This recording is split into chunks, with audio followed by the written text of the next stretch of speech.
अस्सलामु अलैकुम वरहमतुल्लाहि वबरकातुहू। तमाम ग्रुप के मेम्बरान खैरियत से होंगे, अल्लाह से उम्मीद है। भाइयों, मैं आपके सामने हमारे एक भाई जो है मुलाकात के लिए आए हुए हैं। इंशाअल्लाह मैं जो उनके बहन को लेके इलाज के लिए आए थे, या 2-3 महीने पहले आए थे उन्होंने।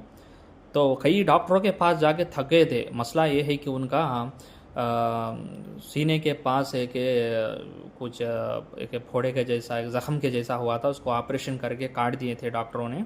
और उसको क्या हुआ, पीप जमते हुए एक होल के जैसा एक बड़ा हो के आ गया। वो उसका इलाज है ना, कितने की डॉक्टर का ट्रीटमेंट करा लेते रहे, टैबलेट्स लेते रहे कई कई दिनों से, कई महीनों से। तफसीलात हमारे भाई को बहुत बेहतर ज़्यादा मालूम रहता, इसलिए उनको पूछेंगे। अस्सलाम वालेकुम रहमतुल्लाहि व बरकातहू। वालेकुम अस्सलाम रहमतुल्लाहि वबरकातुहू।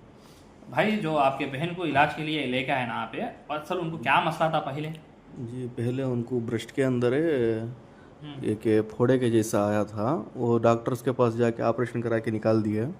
बाद में दुबई में भी जाको करा लिए। तीन सर्जरियाँ हुई दुबई में।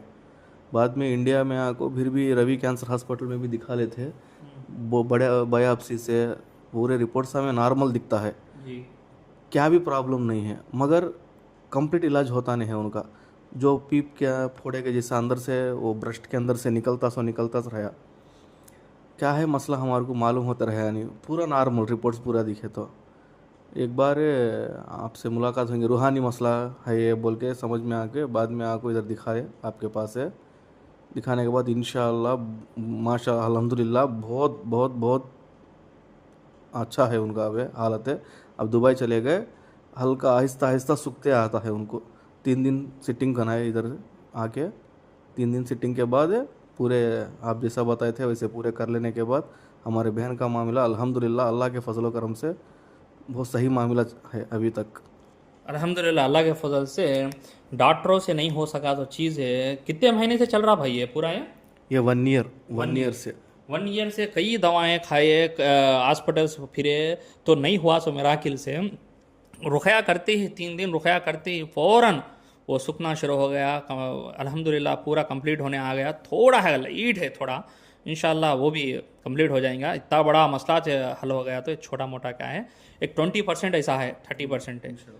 इंशाल्लाह वो भी ख़त्म हो जाएगा इंशाल्लाह। पहले तो पूरा 100 को 100% भी नहीं हो रहा था और बढ़ते जा रहा था मसला। 1 ईयर से और परेशान थे लोग। हम क्या है पर पर मालूम नहीं होता है। तो मैं रुक़या के दौरान उनको बहुत असर हुआ था, बहुत परेशान हुए थे उन्होंने, बहुत तकलीफ़ हुई थी, रोना आया था उनको।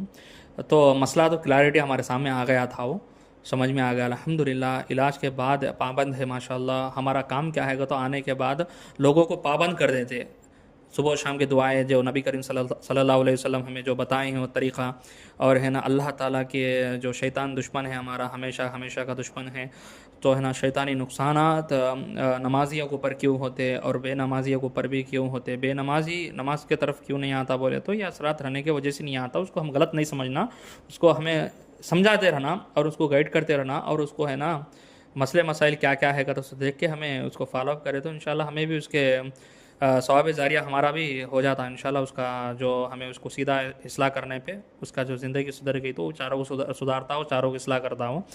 तो कई कई मसाइल रहते हैं लोगों के साथ, हमें समझ सकते नहीं, इसलिए चाहे अल्लाह के रहमत के बर कोई जन्नत में नहीं जा सकता, इसलिए आप सल्लल्लाहु अलैहि वसल्लम फरमाए ये बात है। तो इसमें बहुत मसाइल रहते हैं।